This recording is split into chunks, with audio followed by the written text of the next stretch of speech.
Hi Wolves fans and welcome to your latest episode of GTA Fancast with me, Gully, on the Wolves Fancast YouTube channel. I'm going to be talking through the sickening defeat to Liverpool. We were so close to obviously a good point, despite our lack of attacking threats within the game. But I'm also going to talk you through why it was the case that we didn't manage to really lay a glove on them from an attacking perspective, in particular the regaining of possession and the real quality that these top sides show in that aspect, and also a little bit about offsides because it was quite infuriating in the second half watching us continually run off.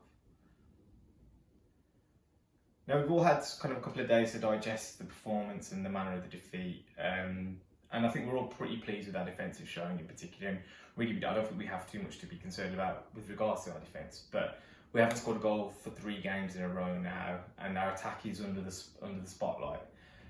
Post Liverpool might not be the best opportunity to really kind of analyse this, but there's a prevailing narrative which wasn't helped by Danny Murphy and the Match of the Day team, which is that we kind of parked the bus. We didn't really actually try and lay a glove on Liverpool, and we didn't have possession in high areas of the pitch. We didn't get too many chances to create stuff, but I don't think that was necessarily down to the way we set up or our absolute intent within the game. I've seen us park the bus before. If we go back to Man City away last season, that was a genuine attempt to stifle the opposition to as much of an extent as we could, and really in hope more than expectation try and do something on the break. This game, there was a concerted effort, I think, to go out and do something, but Liverpool, I think, and with many of the top sides now, the greatest strength within the team and the best coached aspect of the team is the ability to regain possession once they've lost it.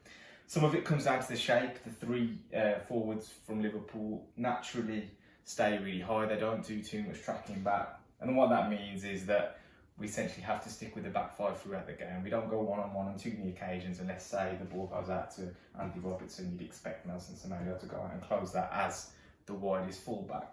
But it all comes down to kind of this area of the pitch, just in front of the halfway line. Again, Liverpool's midfield, you won't necessarily see them run into the box, try and get on the end of things, running beyond the forwards.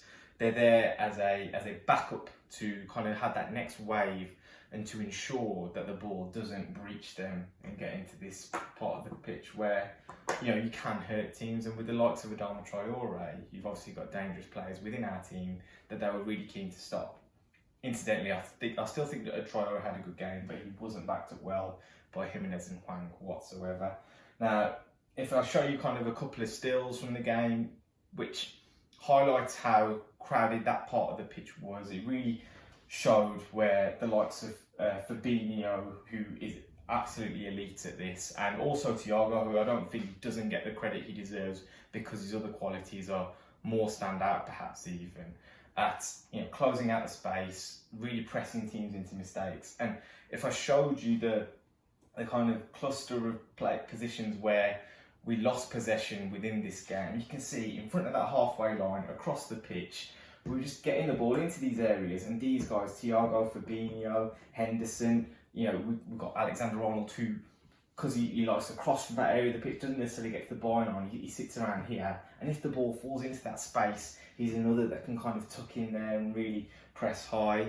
John Matip was really the aggressor out of the 2 centre halves, and he was coming in and getting straight stuck into Jimenez as well. And that whole kind of strangulation of the whole team is where we couldn't really deal with it. Now, whether it's by foul means or fair, that's just what happened. If you have a look at where we were fouled within the game as well, again, that kind of space in front of the halfway line was that real key area that we knew if we did breach them, we've got forwards who can go and hurt them. But unfortunately, we didn't necessarily have the right decision making, right quality at the right times. But again, the stifling of the team, the suffocation that they managed to press upon you, it forces you into mistakes, it forces you into errors.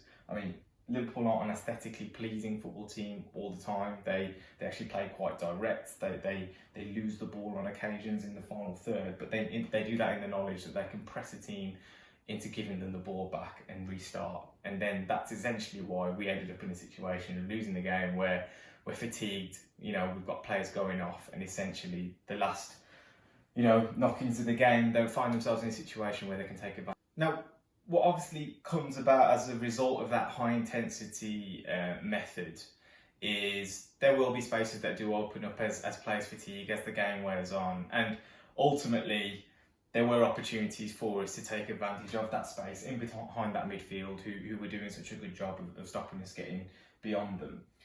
The key being to that, obviously, Adama Traore, and that was generally the plan, that he would be able to receive the ball in space, turn and break that line through his dribbling. The fact that, you know, the Liverpool side managed to restrict him in terms of yards carried to just over 100, which based against his per 90 average is literally half of what he's normally performing at, shows you how little of an impact he had. But when you also think and you look at his touch map, a lot of his touches were in that part of the field where Liverpool were doing a relatively good job of stopping his playing.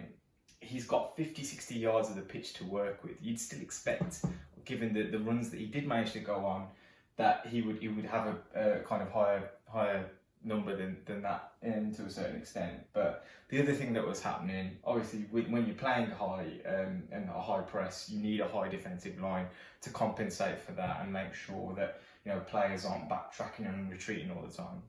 And this is where we should be a little bit disappointed, I think, with the way we approach the game. Liverpool essentially take a bit of a Sunday League approach to playing people offside.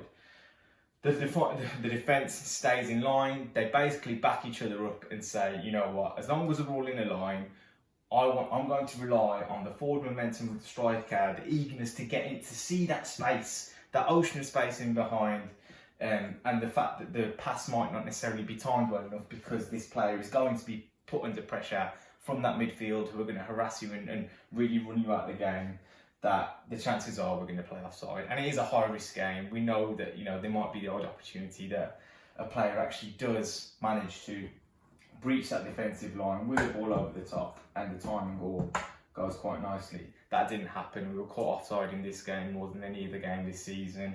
And ultimately it came down to the fact that we were probably, not thinking in the clearest of terms. The quality on the ball wasn't good enough because of the amount of pressure we were playing under and the eagerness to try and make something of something, given how little of the ball we had now, a few opportunities we actually had to make, advances into the attacking areas.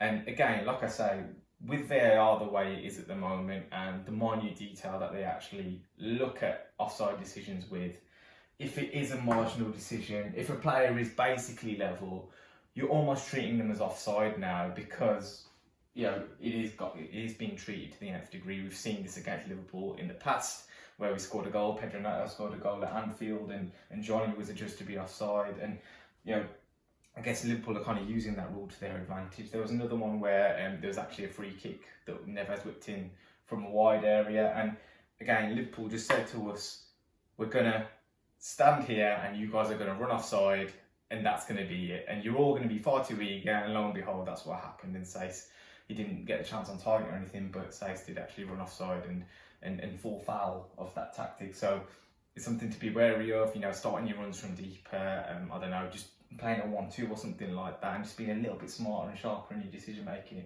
in that area of the pitch. But it's these things that make Liverpool kind of the top quality side that they are, not necessarily the real incredible football in the final third of the pitch. They basically run you out of the ground and then they've got enough quality in the final third to make it count as well.